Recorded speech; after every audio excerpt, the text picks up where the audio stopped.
Good morning student, स्वागत है आपका पचैया ग्रुप ऑफ इंस्टीट्यूशन में। आज हम हमारे ऑनलाइन लर्निंग प्लेटफॉर्म पर एक बहुत ही बेसिक टॉपिक के बारे में जानकारी प्राप्त करेंगे, जिसका नाम है दुर्घटना और दुर्घटनाओं के कारण।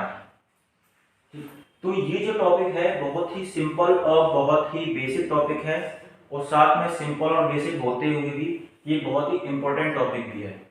क्यों है इम्पोर्टेंट? क्योंकि ये जो टॉपिक है हमारे आईटीआई जो है उसकी लगभग सभी ट्रेडों में सिलेबस के अंदर सबसे पहले आता है। और दूसरा कारण ये भी है इसके महत्वपूर्ण होने का, क्योंकि ये जो टॉपिक है हमारे जो विद्यार्थी हैं, हमारे ट्रेनिंग्स हैं, उनके निजी जीवन से गहरा संबंध रखता है। ये गहरा संबंध क्यों रखता है? क्योंकि हम जानते हैं कि जो हमारी आईटीआई है, इंडस्ट्रियल ट्रेनिंग इंस्टीट्यूट है, उसमें क्या है, हम ट्रेनिंग्स को इंडस्ट्री के लिए तैयार करते हैं। इंडस्ट्री के लिए तैयार करना इन द सेंस कि हम जो ट्रेनिंग्स हैं उन्हें इंडस्ट्री में कार्य करने के लिए तैयार करते हैं। और हम ये भी जानते हैं कि जो इंडस्ट्रियां हैं, जो उद्योग हैं, उसमें जो वर्क किया जाता है वो टोटली क्या किया जाता है, मशीनों के ऊपर वर्क किया जाता है, मशीनों के द्वारा कार्य किया जाता है। तो वहाँ पे क्या है कि यदि आप मशीन पर कार्य कर रहे हैं तो क्या आपको पूरी आपको क्या अटेंशन आपका जो आपके वर्क के ऊपर होना चाहिए। तो वहाँ पर कोई भी छोटी सी लापरवाही अगर हम करते हैं तो वहाँ निश्चित रूप से हम क्या दुर्घटना का शिकार हो जाते हैं। इसलिए क्या है, ये टॉपिक क्या बेसिक बहुत इजी और बेसिक है, लेकिन पढ़ना भी उतना ही जरूरी है। तो आइए समझते हैं कि क्या होती है दुर्घटना और क्या होते हैं दुर्घटनाओं के कारण। तो देखिए, दुर्घटना क्या है, एक बहुत ही क्या सिंपल, जैसे कि कोई भी ऐसी घटना जो व्यक्ति के ना चाहते हुए और किसी भी समय उसके साथ घटित हो जाए तो क्या कहलाएगी वो दुर्घटना। क्या समझे आप? कि कोई भी ऐसी घटना जो कभी भी किसी भी वक्त किसी व्यक्ति के ना चाहते हुए भी उसके साथ घटित हो जाए तो उसको क्या नाम देंगे हम? दुर्घटना। देखिए, एक बार हम डेफिनेशन के साथ समझने की कोशिश करते हैं। क्या है? देखिए, दुर्घटना बिना सोची तथा न रोके जा सकने वाली ऐसी घटना है जो कभी भी किसी भी समय व्यक्ति के ना चाहते हुए भी घटित हो जाती है। क्या समझे आप? कि दुर्घटना बिना सोची तथा न रोके जाने वाली ऐसी घटना है जो कभी भी किसी भी समय व्यक्ति के न चाहते हुए भी घटित हो जाती है। आप समझ पाए होंगे कि जो दुर्घटना है उसको कोई व्यक्ति ना सोच सकता है ना उसको कभी रोक सकता है ना। अगर वो घटना रोक ही ली जाती तो वो दुर्घटना का रूप नहीं लेती। तो क्या, बिना सोची और ना रोके जाने वाली ऐसी घटना जो किसी व्यक्ति के साथ ना चाहते हुए भी किसी भी वक्त घटित हो जाए, दुर्घटना कहलाती है। तो आइए अब जानते हैं कि दुर्घटनाओं के कारण क्या क्या होते हैं। यूं तो दुर्घटनाओं के कारण बहुत से होते हैं, जिस तरीके की दुर्घटना है उसी तरीके के उसके कारण होते हैं। जैसे कि फॉर एग्जांपल हम समझे कि यदि आप रोड पे ट्रेवल कर रहे हैं, यदि वहां पे कोई एक्सीडेंट होता है तो उसके अलग कारण है। यदि आप कहीं घर पे कोई कार्य कर रहे हो तो कार्य करते वक्त आपके साथ क्या कोई दुर्घटना होती है, कोई एक्सीडेंट होता है, तो उसके भी अलग कारण होते हैं। लेकिन हम जो क्या है पढ़ने जाएंगे, क्या इंडस्ट्री में जो दुर्घटनाएं घटित होती हैं उनके महत्वपूर्ण कारणों के बारे में।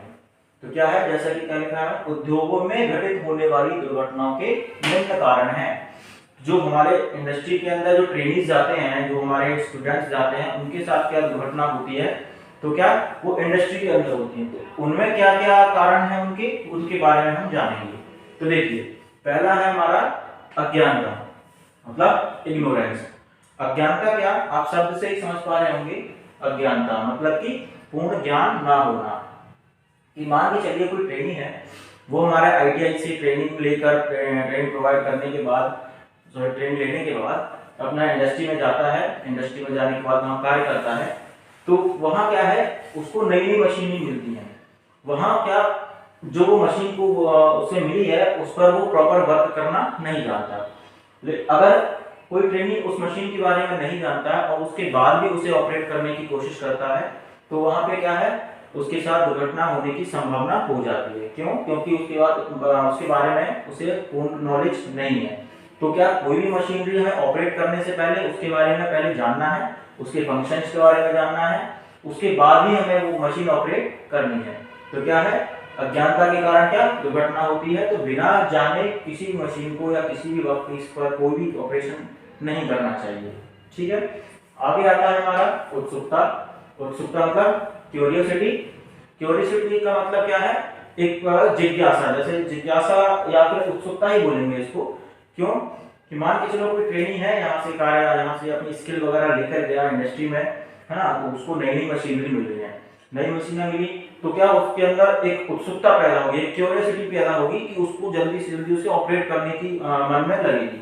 तो क्या है, उसको एकदम से उत्सुकता से ऑपरेट नहीं करना, पहले उसके बारे में जानकारी लेनी है, उसके फंक्शंस के बारे में जानकारी लेनी है और अपने क्या सीनियर के अंडर में ही उसको ऑपरेट करना है, डायरेक्ट हमें ऑपरेशन नहीं करना। तो क्या इतना उत्सुकता हमें दिखाने की आवश्यकता नहीं है। ठीक, आगे आते हैं हमारे अत्यधिक आत्मविश्वास, ओवर कॉन्फिडेंस। तो देखिए अत्यधिक आत्मविश्वास भी ठीक नहीं है। मान के चलिए कोई ट्रेनी है, वर्क कर रहा है लंबे समय से, है ना, ज्यादा नहीं 2 महीने 6 महीने हो उसको वर्क करते हुए, तो क्या है ट्रेनी के मन में क्या आता है कि मैं इस मशीन का बिल्कुल एकदम विशेषज्ञ बन चुका हूँ, मैं एकदम परफेक्ट हूँ इस मशीन को ऑपरेट करने के लिए। तो वो क्या है, एक कॉन्फिडेंस अच्छी चीज है, लेकिन इस तरीके की सोच रखना क्या है, ओवर कॉन्फिडेंस, अत्यधिक आत्मविश्वास है। तो इसके कारण क्या होता है, आप धीरे धीरे छोटी छोटी लापरवाहियां करने लगते हैं। यदि आप सोच रहे हैं कि आप इस कार्य को करने में पूरी तरह परफेक्ट हो चुके हैं, है ना, तो क्या आप छोटी छोटी लापरवाहियां करेंगे, जिसके कारण वो लापरवाहियों के कारण क्या होगा कि आप कोई ना कोई गलती कर बैठेंगे और वहां पे आपके साथ कोई ना कोई दुर्घटना हो सकती है। तो क्या है, हमें कॉन्फिडेंस रखना है, पर हमें क्या ओवर कॉन्फिडेंस नहीं रखना है। ठीक है, आगे आता है हमारा कारण क्या, रुचि में कमी। रुचि में कमी मतलब लैक ऑफ इंटरेस्ट।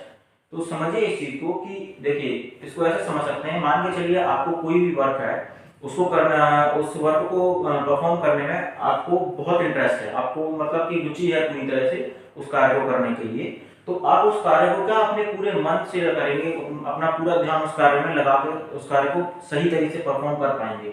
लेकिन आपको कभी ऐसा कोई कार्य दे दिया जाए जिसमें आपको इंटरेस्ट ही नहीं है, आपकी रुचि ही नहीं है, तो उसमें क्या होगा कि आप उस कार्य को करेंगे तो जरूर, लेकिन आप उतना अटेंशन, अपना उतना ध्यान उस कार्य में नहीं लगाएंगे।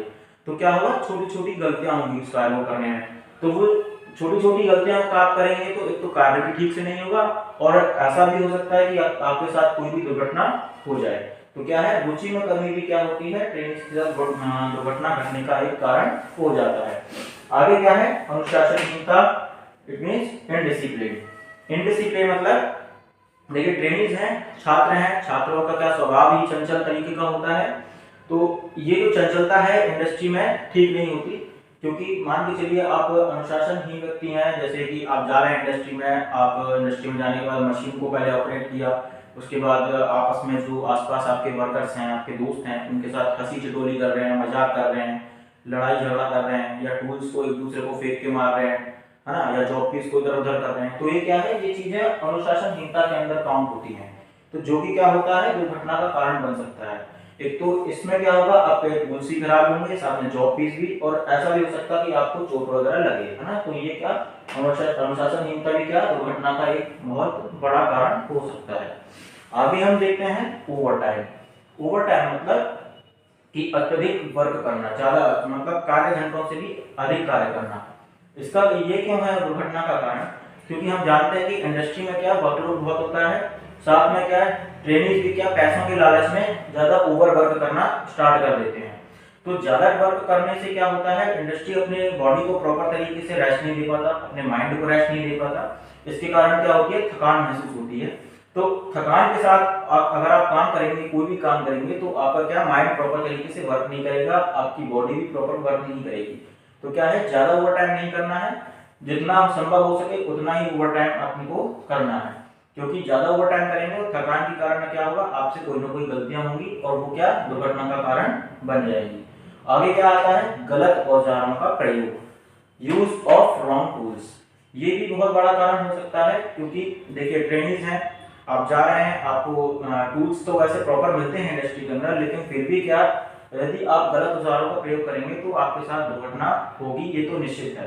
क्यों, मान के चलिए आप क्या कर रहे हैं, आपको कोई नट या बोल्ट खोलना है, वहां पे आपको रेंच स्पैनर का यूज करना है और आप प्लायर यूज कर रहे हो, तो क्या होगा, उसके दो कारण हैं, एक तो आपके साथ दुर्घटना भी होगी, साथ में जो जिस भी आप नट या बोल्ट को आप खोल रहे हैं उसको भी डैमेज कर देंगे आप। क्या होगा, या फिर ऐसा भी हो सकता है कि आपको कोई पार्ट खोलना है, आपको यूज करना चाहिए स्क्रू ड्राइवर, पेचकस, और आप इस्तेमाल कर रहे हैं वहाँ पे प्लास या हैमर का इस्तेमाल कर रहे हैं, तो वहाँ पे क्या आप जॉब पीस को भी नुकसान पहुंचा रहे हैं, साथ में उस टूल को भी नुकसान पहुंचा रहे हैं। यदि आपसे थोड़ा बहुत स्लिप वगैरह जैसी चीजें होती हैं तो आप अपने आप को भी नुकसान वहाँ पे पहुंचा सकते हैं। तो क्या है, हमें इंडस्ट्री में केवल सही टूल्स का ही इस्तेमाल करना है।